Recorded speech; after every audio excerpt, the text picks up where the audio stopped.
नमस्कार, आप देख रहे हैं अपने उत्तराखंड। मैं हूं आपके साथ रवीश और बुलेटिन की शुरुआत करते हैं जोशीमठ से आ रही बड़ी खबर के साथ। जोशीमठ भू धसाव से जुड़ी हुई बड़ी खबर हम आपको बता रहे हैं। आपदा प्रबंधन टीम ने अपनी जो रिपोर्ट है वो भेज दी है। बड़ी खबर हम आपको बता रहे हैं। 8 सदस्यीय टीम ने क्षेत्र का दौरा कर अपनी रिपोर्ट भेज दी है। अगस्त 2022 की रिपोर्ट के सुझावों और सिफारिशों पर अमल हो, यह कहना है आपदा प्रबंधन की टीम का। ज्यादा नुकसान वाले घरों को तोड़ने का भी सुझाव दिया गया है। सीएम की ओर से प्रधानमंत्री कार्यालय को यह रिपोर्ट भेजी जाएगी। जोशीमठ में भू धसाव का मामला गंभीर होता जा रहा है। जमीन धंसने और घरों में दरारों से जहां जनता परेशान है, तो वहीं सरकार हलकान है। इस पूरे मुद्दे पर अब प्रशासन ने प्रोएक्टिव रुख अपनाया है। इस बीच मामले में मुख्यमंत्री पुष्कर सिंह धामी की ओर से गठित आपदा प्रबंधन टीम ने अपनी रिपोर्ट भेजी है, जिसकी कॉपी सबसे पहले न्यूज इंडिया के पास पहुंची। आपदा प्रबंधन समिति के सचिव रंजीत सिन्हा के नेतृत्व वाली 8 सदस्यीय टीम ने क्षेत्र का दौरा कर रिपोर्ट भेजी है, जिसे मुख्यमंत्री की ओर से प्रधानमंत्री कार्यालय में भेजा जाएगा। बड़ी बात यह है कि रिपोर्ट में अगस्त 2022 की उस रिपोर्ट का जिक्र किया गया है, जिसमें जोशीमठ में भू धसाव को लेकर एहतियाती कदम उठाने के लिए कहा गया था। बता दें कि अगस्त 2022 की इस रिपोर्ट में ज्यादा नुकसान वाले घरों को तोड़ने और मलबा हटाने की सिफारिश की गई थी। वहीं न रहने योग्य क्षेत्रों की पहचान करने की बात भी कही गई थी। इसके अलावा इलाके का डिटेल में जियो टेक्निकल सर्वे, मिट्टी की जांच और उसकी क्षमता की जांच करवाने और जरूरत पड़ने पर नींवों की रेट्रोफिटिंग करवाए जाने का सुझाव दिया गया था। और अब ताजा रिपोर्ट में पुरानी रिपोर्ट में दिए गए सुझावों और सिफारिशों का पालन करने पर जोर दिया गया है।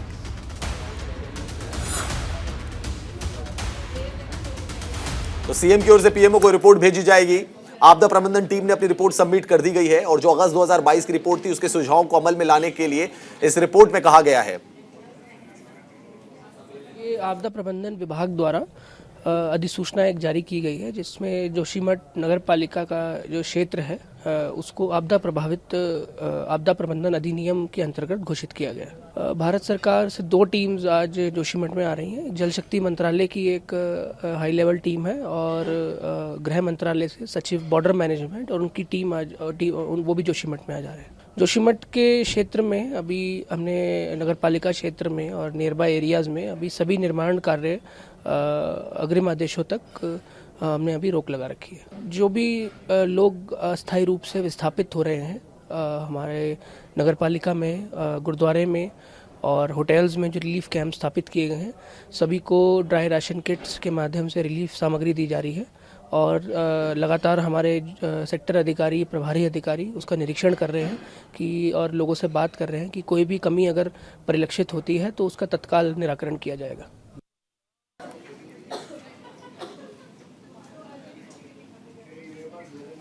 तो जोशीमठ की जो समस्या वो गंभीर बनती जा रही है। हमारे साथ हमारे सहयोगी पीयूष शुक्ला जुड़ चुके हैं और पीयूष शुक्ला के साथ डॉक्टर समीर तिवारी जो कि वैज्ञानिक हैं, वो उनके साथ मौजूद हैं। डॉक्टर जयराम रावत भी पीयूष शुक्ला के साथ मौजूद है। Over to you Piyush. देखिए, इस वक्त रवीश मैं खड़ा हूं वाडिया संस्थान में और ये हिमालय भूगर्भ विज्ञान संस्थान है और इसकी लैब है ये। अब डॉक्टर समीर, बहुत बहुत स्वागत है आपका न्यूज़ इंडिया पर। आप लोग जाने वाले हैं और रैकी करेंगे, वहाँ पर जितने परीक्षण हो सकते हैं वो सब कुछ करेंगे, मशीनें लेकर आप जा रहे हैं। कितना बड़ा चैलेंज है ये? देखिए, ये चैलेंज जियोलॉजिकल सोसाइटी या फ्रेटर्निटी के लिए बहुत बड़ा जो है मैं चैलेंज मानता हूँ कि इस जो भी ये हैपनिंग वहाँ पे हो रही है, इसका सोल्यूशन निकालना हमारा काम है एज ए साइंटिस्ट। क्योंकि साइंटिस्ट का यही काम होता है कि अगर कोई प्रॉब्लम कहीं आए, उसके क्या कारण हैं, what are the possible causes and consequences, तो वो चीज़ हमें देखनी है। जिस तरह से जोशीमठ में ये हैपनिंग हो रही है, क्रीप एंड जो है क्रैक्स डेवलप हो रहे हैं और बिल्डिंगें झुक रही हैं उस एरिया में और वाटर डिस्चार्ज आ रहा है, उस पानी कहाँ से आ रहा है उस पर्टिकुलर शहर में, और ये मतलब इसका क्या कारण है, इसके पीछे कोई टेक्टोनिक रीजन है या मैन मेड कॉजेज हैं, इसका पता लगाने के लिए हम जो लोग जा रहे हैं। तो हम लोग उसमें वहाँ से पूरे शहर से पानी के सैंपल कलेक्ट करेंगे और देखेंगे उसका सोर्स क्या है, उसके आइसोटोपिक सिग्नेचर क्या है। सोर्स आपको कहाँ से मालूम चलेंगे? किन मशीनों के जरिए ये मालूम चलेगा कि ये वाटर कहाँ से आ रहा है? ये स्नो वाटर है या गैलस कहीं से आ रहा है, भूगर्भ से आ रहा है, कहाँ से आ रहा है? देखिए, हम लोग बहुत तरह के पानी का परीक्षण करते रहते हैं समय समय पे। जैसे हम ग्लेशियर के पानी का परीक्षण करते हैं, हम ग्राउंड वाटर के पानी का परीक्षण करते हैं, हम रिवर के पानी का परीक्षण करते हैं। हमारे पास सारा डेटा है कि अगर हम ये पानी जो आ रहा है वो किस तरह के पानी से मैच करेगा। मिलेगा इसके एनालिसिस के बाद। इसमें आयन क्रोमैटोग्राफिक जो है हम मेजर आयंस की स्टडी करते हैं, ट्रेस एलिमेंट की स्टडी करते हैं, इसमें ऑक्सीजन आइसोटोप्स है, हाइड्रोजन आइसोटोप्स है। ये सारे आइसोटोप्स और जियोकेमिकल स्टडी करने के बाद हम ये बता सकते हैं कि इस पानी का सोर्स क्या है। और हम लोग ये भी बता सकते हैं कि किस लिथोलॉजी से आ रहा है। क्या ये जहाँ पे जैसे वहाँ पे सिस्ट है, क्वार्टजाइट है, अगर ये पानी वहाँ से बह के आ रहा है तो उसके सिग्नेचर उसमें वो भी होंगे। अगर किसी टनल से ये सीपेज होके आ रहा है तो हमें सीमेंट के जो है कुछ उसमें सिग्नेचर मिलेंगे। तो इस प्रकार हम जब ये फाइनल कंक्लूजन पर निकालेंगे तो हमें पता चल जाएगा कि ये पानी का सोर्स क्या है। ये कंफर्म है कि ये जो अध्ययन हम लोग करने जा रहे हैं इससे इस पानी का सोर्स निश्चित ही पता चल जाएगा। सर, कौन कौन से इक्विपमेंट इस बार आपके साथ होंगे, जिन इक्विपमेंटों के सहारे आप इस जानकारी तक पहुंचेंगे कि आखिर ये इस पूरे प्रकरण की वजह क्या रही? देखिए, पहले तो हम फील्ड में जो इंस्टीट्यूट मेजरमेंट होते हैं, जैसे पीएच है, किसी भी पानी का जो रिवर वाटर है, ग्राउंड वाटर है, ग्लेशियर वाटर है, इन सब की अपनी अपनी एक पीएच वैल्यू होती है। पीएच हम मेजर करेंगे और जो भी इंस्ट्रूमेंट से जो इंस्टीट्यूट मेजरमेंट है पहले हम वहाँ फील्ड में ही करेंगे, फिर उसको लैब में लाएंगे परीक्षण के लिए। उसमें लैब में जब हम लाएंगे तो उसमें आइसोटोप करेंगे, हाइड्रोजन एंड ऑक्सीजन, और मेजर आयंस भी करेंगे। जैसे आप ये देख रहे हैं, ये आयन क्रोमैटोग्राफ है, इसमें पानी में कौन कौन से आयंस हैं आप यहाँ पे देख सकते हैं और किस मात्रा में हैं ये हमें पता चल जाता है। और उस मात्रा के हिसाब से हम ये आगे जाके फर्दर कंक्लूजन निकालते हैं कि अगर पर्टिकुलर जो उसका अमाउंट है अगर इतने मिलीग्राम पर लीटर ऊपर से ज़्यादा है तो ये पानी का सोर्स यहाँ है। और अगर जैसे सपोज करो मैंने आपको पीएच की बात बताई, तो जैसे जो ग्लेशियर वाटर है या फ्रेश स्नो है, इसका पीएच जो है 7 से कम होता है, रिवर का 8 के ऊपर होता है। तो ये सारी चीज़ें जब हम लैब में आके एनालिसिस करेंगे तब हमें एक क्लियर कट पिक्चर मिलेगी कि पानी का सोर्स क्या है। इस मशीन का भी जिक्र किया था, ये किस काम में आती है? ये एक आइसोटोप एनालाइजर है। इसको पिकारो का जो है कैविटी रिंग डाउन मास स्पेक्ट्रोमीटर पे बेस है, और इससे हम पानी में हाइड्रोजन और ऑक्सीजन स्टेबल आइसोटोप जो हैं ऑक्सीजन के और हाइड्रोजन के वो मेजर करते हैं। तो इससे हमें उसका रेशियो पता चलता है कि ये पानी कहाँ से आ रहा है, इसका सोर्स क्या है, और क्या इसका कोई लोकल सोर्स है या जो है मीटेरियल सोर्स है। ये सब हमें इस इंस्ट्रूमेंट के अध्ययन के आधार पर पता चलता है। सर, पहली बार आपको इस पूरे प्रकरण की जानकारी कब मिली? देखिए, हमें जानकारी तो जब से लास्ट ईयर जब हम रेनी में जो डिवास्टेशन हुआ था, हम तब कवर करने गए थे, तब भी हमने बताया था कि जो आइस इसमें जो हमें टनल में आइस मिली थी, हमने उससे आइसोटोपिक सिग्नेचर निकाले थे। और हमारा पेपर भी जो है जियोलॉजिकल सोसाइटी ऑफ इंडिया में छपा था, तो हमने बताया था कि ये ग्लेशियर से पानी आ रहा है। वी वर द फर्स्ट जिसने, हम लोगों ने ही पहले वाडिया इंस्टीट्यूट ने बताया था कि ये कहाँ से पानी आया और किस तरह से ये हुआ। हम लोगों ने आइस के सैंपल भी कलेक्ट किए थे। तो हमने लास्ट ईयर तो देखा ही था कि वहाँ पर उस रेनी गाँव के ऊपर भी बहुत सारे विलेजर्स जो लोग थे, गांव के लोग, वो इकट्ठा हुए थे कि हमारी घरों में दरारें आना शुरू हो गई हैं। तो जब ये लास्ट ईयर जो रेनी का डिवास्टेशन था, उसके बाद उन दरारों में डेवलपमेंट ज़्यादा शुरू हो गया। तो वही हमें देखने जाना है कि ये एंथ्रोपोजेनिक सोर्स से हो रहा है या कि इसके पीछे कोई टेक्टोनिक एक्टिविटी भी है।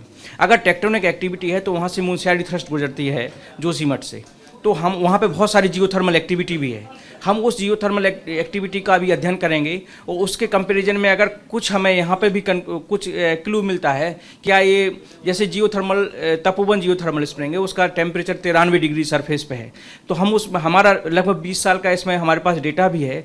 और अगर हमें पता चलता है कि उसके टेम्परेचर में भी कोई फ्लक्चुएशन आ रहा है, तभी हमें मान के चलेंगे कि इसमें कोई टेक्टोनिक एक्टिविटी भी है। और वहाँ पे एक बिरही है और 2-4 जियोथर्मल स्प्रिंग है, हम उनका भी अध्ययन करेंगे इसके साथ में। और सब चीज़ों को मिला के ये बताने की कोशिश करेंगे कि इसका इम्पैक्ट कहाँ से है और क्यों है। सर, आपने ग्लेशियर पर अध्ययन किया है और लगातार ग्लेशियर टूटने की घटनाएं भी होती हैं, और काफ़ी कुछ घटनाएं जो पहाड़ में हो रही हैं वो ग्लेशियर की वजह से हो रही हैं। तो ऐसे में सर, जो ग्लेशियर रेनी के दौरान जो घटना हुई थी, टूटा था, क्या उसका इम्पैक्ट आप मानते हैं कि जोशीमठ में भी पड़ा है?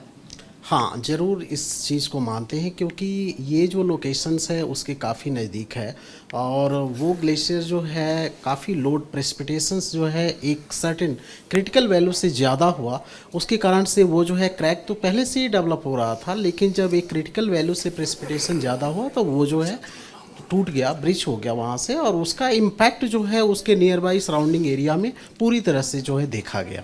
तो उसका भी इम्पैक्ट जो है हमें इस जोशीमठ के एरिया में देखने को मिलेगा। जब हम लोग एक एक्सटेंसिव स्टडी करेंगे, इन सीटू ऑब्जर्वेशन करेंगे, तो उसके बेस पर हम निकालेंगे कि इसका भी इम्पैक्ट है कि नहीं है।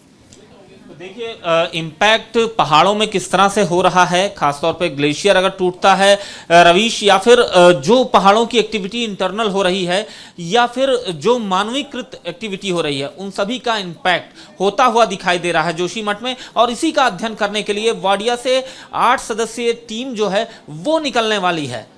पीयूष, मेरा भी एक सवाल यहां पर यह था कि जैसे हमने देखा 600 से ज्यादा घरों में दरारें पड़ गई और लगातार हम देख रहे हैं कि एक मंदिर भी वहां पे जमींदोज हुआ था। क्या ये जो मकान है जिनमें दरारें आई हैं, ये कितने दिनों तक और सुरक्षित रह सकते हैं और क्या परिवारों को शिफ्ट कराना, यहां से शिफ्ट कराना ही अब आखिरी विकल्प बचा है सरकार के सामने? डॉक्टर समीर, आपसे एक सवाल है, वो हमारे एंकर रवीश जी की तरफ से। ये सवाल ये है कि 600 परिवार जो वहाँ पर मकान हैं उन पर दरारें आ गई हैं, तो क्या कब तक ये मकान बचे रहेंगे, कितनी संभावना है, और जो परिवार हैं उनको अब शिफ्ट कराना ही अंतिम विकल्प रह गया है? देखिए, वहाँ पे ऐसा देखा गया है कि दरारें जो मकानों में बनी हैं वो बढ़ रही हैं, दरारें कम नहीं हो रही। तो ये बेटर रहेगा, प्रशासन के लिए भी अच्छा है कि वो वहाँ लोगों, प्रशासन की जिम्मेदारी है कि वहाँ पे वो दरारें जो बढ़ रही हैं उससे उन घरों को ऐसा घोषित किया जाए, डेंजर जोन एक पर्टिकुलर एरिया को घोषित करनी पड़ेगी और परिवारों को कहीं पुनर्विस्थापन करना पड़ेगा। क्योंकि अगर डेवलपमेंट अगर ट्रैक्स में है तो ये डेंजरस है, फर्दर ये चीज़ जो है नुकसानदायक है भविष्य के लिए। सर, भविष्य में लगभग ये कब तक का अनुमान लगाया जा सकता है कि कोई बड़ी आपदा, अगर ईश्वर ना करे कि आपदा आए, लेकिन अगर आती है तो कितना टाइमलाइन होगा सर? देखिए, ये तो अभी हम लोग जब जा रहे हैं फील्ड में, उसको काम करने के बाद ही बता सकते हैं कि इसमें कितना समय है और कब तक ये किस तरह से डेवलपमेंट होगा। अभी हम फील्ड में नहीं गए हैं और अभी हमने देखा नहीं है फील्ड की एक्चुअली स्थिति क्या है, हमें रिपोर्टों से पता चल रहा है। जब हम जाएंगे तो हमारा अपना क्या ऑब्जर्वेशन रहेगा, उसके बेस के आधार पर हम जो है आपको बता सकते हैं। जी, ये थे रवीश, डॉक्टर समीर जो जा रहे हैं, और अब बाकी जो रिपोर्ट्स हैं वो सर्वे के बाद ही मालूम चल पाएंगे। बहुत शुक्रिया पीयूष, आपका तमाम जानकारी देने के लिए, तमाम बातचीत करने के लिए, जो आपने टेक्निकल पहलू थे वो हमें बताए। जोशीमठ मुद्दे पर सीएम धामी का भी बड़ा बयान सामने आया है। पीएम मोदी लगातार समीक्षा कर रहे हैं, यह कहना है उत्तराखंड के मुख्यमंत्री पुष्कर सिंह धामी का। बड़ा बयान उनका सामने आया है। उनका कहना है कि प्रधानमंत्री मोदी लगातार समीक्षा कर रहे हैं। सीएम धामी ने यह कहा है, पीएम ने हर प्रकार की मदद का आश्वासन भी दिया है। पुष्कर सिंह धामी का साफ तौर पर कहना है, उन्होंने फोन पर बात भी की थी प्रधानमंत्री नरेंद्र मोदी के साथ और प्रधानमंत्री मोदी ने हर संभव मदद का आश्वासन दिया है। देखिए, हमने सभी लोगों से अनुरोध किया है कि ये समय सबको मिलजुल कर जोशीमठ को बचाने का समय है। सब लोग एक टीम के रूप में काम करें, सभी लोग मिलकर, सरकार है, सामाजिक संगठन है, राजनीतिक संगठन है, हमारी सबकी पहली प्राथमिकता है कि जोशीमठ शहर बचना चाहिए और लोगों की जान माल की सुरक्षा होनी चाहिए। जहां सभी लोगों से मैंने मिलकर भी वैसे भी अनुरोध किया है और लोग लगे भी हैं, सब लोग अब इस काम पर लग गए हैं। और जो खतरे की जद में आने वाले 68 मकान थे उन सभी को शिफ्ट किया गया है और जो एक जोन बना है 600 मकानों से अधिक का, उनको भी वहां से सुरक्षित स्थानों पर ले जाने की कार्रवाई गतिमान है।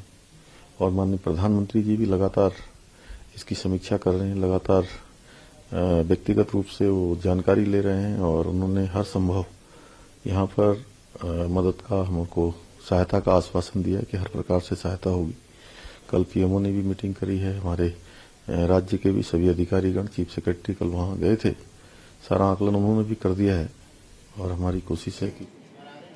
बड़ी खबर आपको बता रहे, जोशीमठ से ही जुड़ी हुई, आज जोशीमठ पहुंचेगी केंद्रीय जल शक्ति मंत्रालय की टीम। जी हां, बड़ी खबर आपको बता दें, जल शक्ति मंत्रालय की टीम भी आज जोशीमठ पहुंचेगी। दरारों, भूधसाव के कारणों का पता लगाएगी टीम। बड़ी खबर आपको बता रहे हैं, मंत्रालय की ओर से ये टीम गठित की गई है जिसमें 7 स्पेशलिस्ट हैं।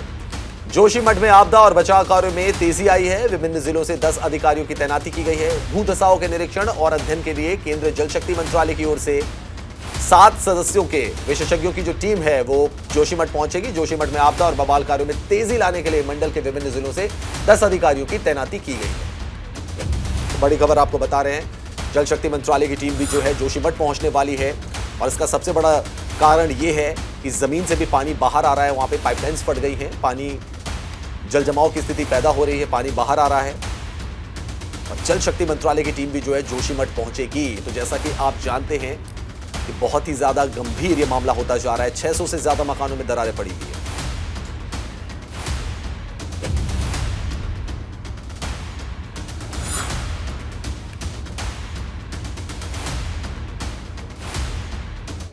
जोशीमठ भू धसाव मामले में उत्तराखंड सरकार एक्शन मोड में है। मुख्यमंत्री पुष्कर सिंह धामी आज जोशीमठ में भू धसाव के मामले पर विशेषज्ञों के साथ बैठक करने वाले हैं। सूत्रों की माने तो रक्षा मंत्री राजनाथ सिंह भी आज जोशीमठ आ सकते हैं और भू धसाव की स्थिति का जायजा ले सकते हैं।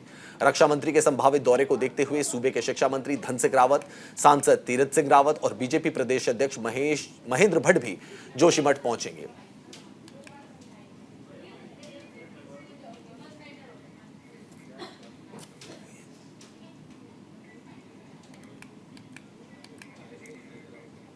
जोशीमठ में जमीन धंसने, घरों में दरारों और पानी निकलने की घटनाओं के बाद पूरा सरकारी अमला एक्शन मोड में है। मामले की गंभीरता से लेते हुए अब साइंटिफिक जांच भी की जा रही है और इस मामले में न्यूज इंडिया संवाददाता ने जोशीमठ में हिमालय भूगर्भ विज्ञान संस्थान के निदेशक डॉक्टर कलाचंद साई से एक्सक्लूसिव बातचीत की। देखिए, इस वक्त हमारे साथ भूगर्भ विज्ञान संस्थान वाडिया के डायरेक्टर हैं कलाचंद साई साहब। सर, जिस तरह से ये पूरा प्रकरण हुआ है, जोशीमठ में दरारें आ रही हैं, आप लोगों ने भी जांच की है, सर्वे किया है, पहले भी आप लोग कई बार सर्वे कर चुके हो, उस सारी सर्वे रिपोर्ट में क्या रहा, वजह क्या है? देखिए, अभी जोशीमठ में जो संकट पैदा हुआ है इसका मेनी रीजंस है। एक रीज़न से इसको हम लोग एक्सप्लेन नहीं कर पाते हैं। पहले तो जोशीमठ शहर जिस पर्टिकुलर जगह में डेवलप हुआ है वहाँ का अगर फाउंडेशन रॉक को हम लोग देखेंगे तो देख पाएगा कि ये एक लूज मटेरियल के ऊपर और डेब्री हो, मोरेन हो, इसके ऊपर बिल्ट हो रहा है।